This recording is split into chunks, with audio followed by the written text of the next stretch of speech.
Pour le trophée Abdourahmane Ndiaye Falang de la lutte sans frappe, il y a eu 32 organes de presse qui ont voté.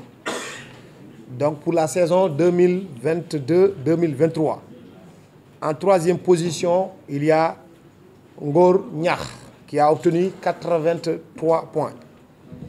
En deuxième position, il y a Seni Semben qui a obtenu 102 points. Le vainqueur, c'est Ordinateur qui a obtenu 196 points. De 2023. Donc il a été médaillé d'or individuel au Talak à Niamey, mais également médaillé d'argent par équipe, 2 fois médaillé d'or en Tunisie au beach wrestling, médaillé de bronze au tournoi international de beach wrestling à Singapour. Et aussi, il a eu une vingtaine de finales dans les Mbappa. Pour ce trophée Ibrahim Koulibaly saison 2022-2023, le vote donne les résultats suivants. À la troisième position, il y a Jean-Louis Barthélémy Diouf de Génération Foot. En deuxième position, il y a Abdoulaye Kassama du Casa Sport avec 117 points. Et le vainqueur, c'est Lamine Camara de Génération Foot qui a récolté 207. Gilles-François Bertrand Bokandé, saison 2022-2023. Le dépouillement donne les résultats suivants. À la troisième position, Iliman Ndiaye, Sheffield United avec 86 points. À la deuxième position, il y a Sadio Mané, 133 points. Le vainqueur s'appelle Boulaye Dia de Salernitana. Il a obtenu 222 voix. Comme vous le voyez, je pense que Boulaye, c'est un beau champion, en tout cas pour cette saison 2022-2023.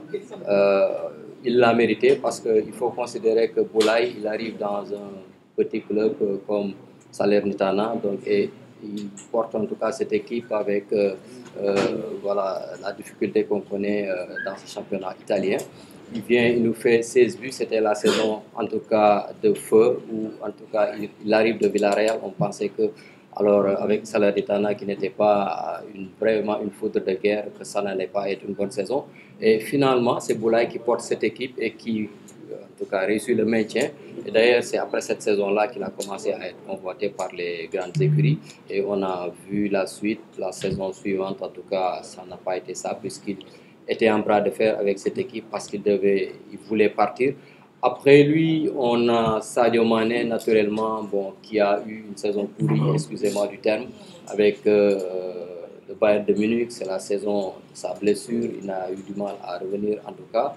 Et d'ailleurs, ça n'a pas été une belle saison, mais malgré tout. Aujourd'hui, il est là, il est classé deuxième et arrive troisième, Iliman Ndiaye, qui s'est révélé en tout cas cette saison avec Sheffield United.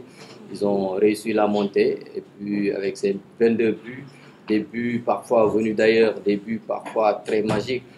C'était une saison très extraordinaire. Malheureusement pour Iliman Ndiaye, peut-être la concurrence était très rude parce que face à lui, il a 2 joueurs qui évoluaient dans les premières divisions italiennes et peut-être allemandes. Du coup, je pense que lui aussi, il a bien mérité cette 3e place. Mais pour moi, Boulaye Dia, c'est vraiment un choix tout mérité que l'ANPS vient de faire.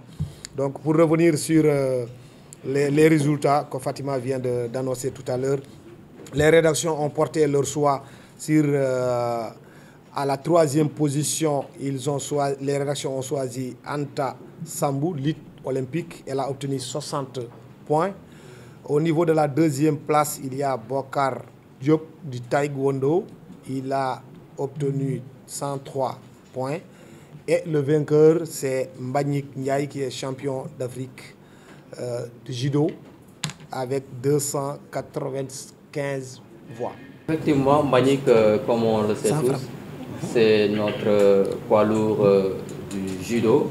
Et puis ça a été une année faste à côté donc, de ce palmarès que vous venez de nous énumérer.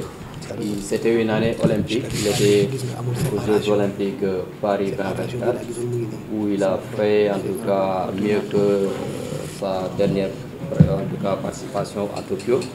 À Paris, il a fait 16e de finale. Du coup, ça a été une belle saison et face à la concurrence, je pense qu'ils étaient tous olympiens cette année. Mais pour ce trophée, je pense qu'on ne pouvait pas trouver mieux que Mbagnick Ndiaye. qui en tout cas s'inscrit dans la constance parce que depuis qu'il est le meilleur en tout cas judoka du Sénégal dans cette catégorie, il n'est pas descendu. Sur le plan national, il fait la razzia, sur le plan africain, il tient bon et puis il faut le rappeler, 2024 a été une année un peu compliquée puisqu'il a connu une blessure.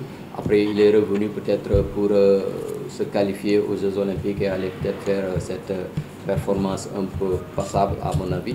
Du coup, je pense également pour ce vote-là, les rédactions ne se sont pas trompées. Zarko, qui avait enregistré une victoire sur Baye Mandione et Ada Fass lors de la saison 2022-2023. Il y a également Boy Niang numéro 2 qui avait battu Balla Gaye numéro 2. Tapha Tine donc qui avait enregistré une victoire sur Bombardier. Sa Thiès également qui avait enregistré une victoire sur Reug Reug. Et Albouri aussi qui avait battu Joe Technique et Niambour 2. Président, est-ce que vous avez les résultats? Merci Fatima pour cette catégorie meilleur lutteur avec frappe dont on a du mal à trouver un naming. À la troisième position, les rédactions ont porté le choix sur Tapha Tine avec 78 points. Boy Niang arrive à Boy Niang 2 à la deuxième position avec 108 voix. Et le vainqueur, c'est Zarko avec 112 points.